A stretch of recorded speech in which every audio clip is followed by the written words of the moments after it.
something. It is subject to your word. It is subject to your heartfelt desire.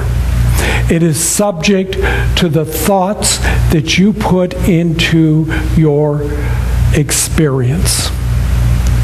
We are more than our body. The body is just the vessel by which we do this.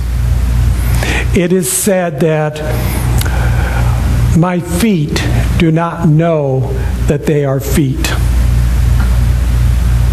They do not have consciousness within them. I believe that that's true of my brain. My brain does not know that it is a brain. These are all physical manifestations of my spiritual self. These are just form.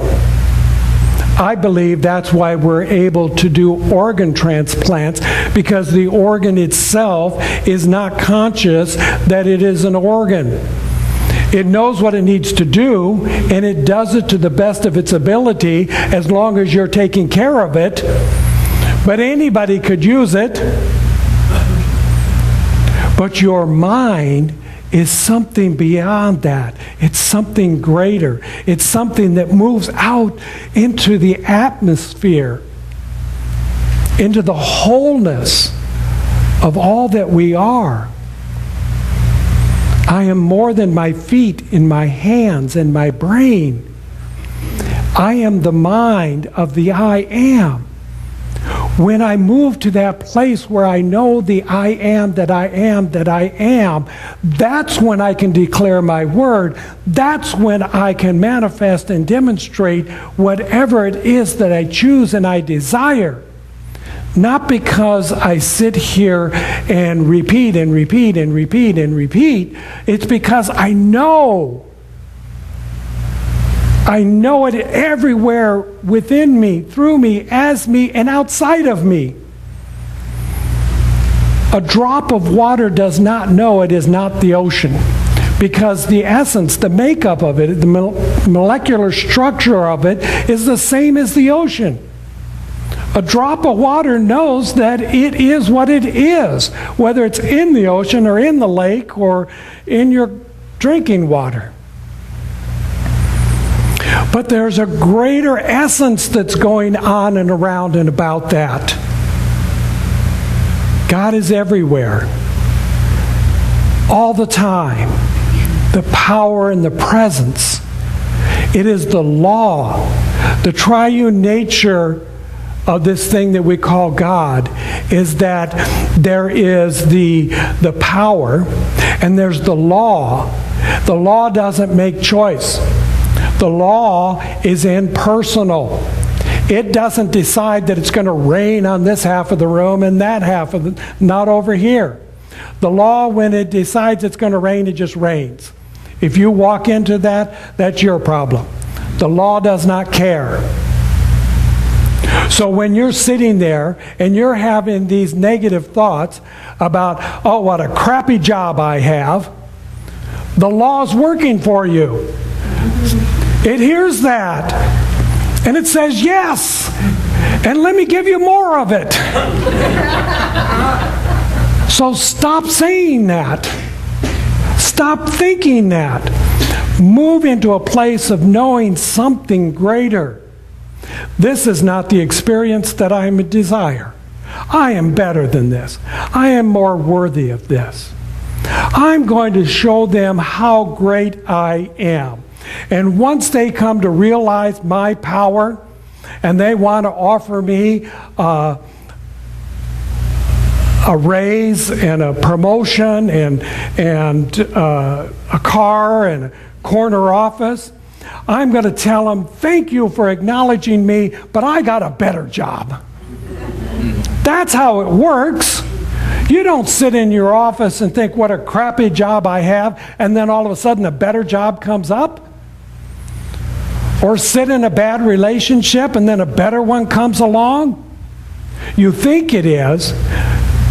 When you're sitting there thinking, oh, you know, this is a really bad relationship. Oh, look, here's a better one. It's just getting on the other side of the fence thinking the grass is greener. And then you realize you married the same person just in a different form. You have to change your thinking to change your life. You have to change. Not the job, not the boss, not the relationship. You're the one that has to do this. Think upon these things because the law is going to work for you. So we understand this law, subjective to your thought. So it's asking you, what are you thinking? What are you thinking right now? What are we thinking? This would probably be a good time for us to contemplate about what we're thinking. Let's have some really positive thoughts. This would be a good time for us to go within and have a little background music and take a breath and close our eyes, settle into the power and the presence.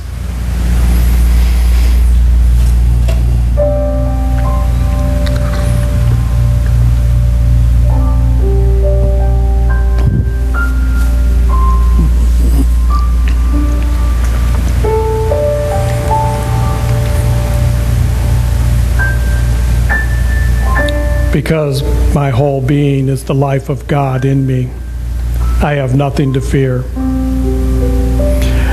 Everyone I meet is part of the same wholeness in which I live. Every person I meet is a center of the great unity of life. It is this center of life that I meet in all persons. It is this unity in and through all that I respond to.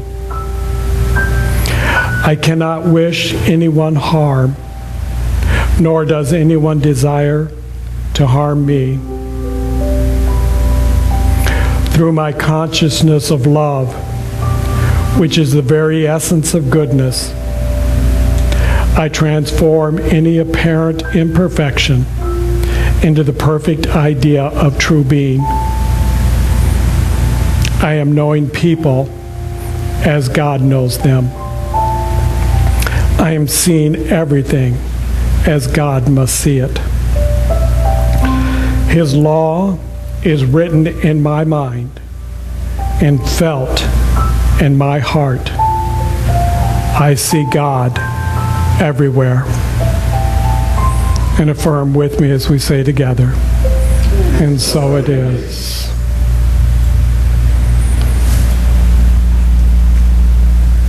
Use the law this week. And please come back and support Doug next week while I'm away on vacation.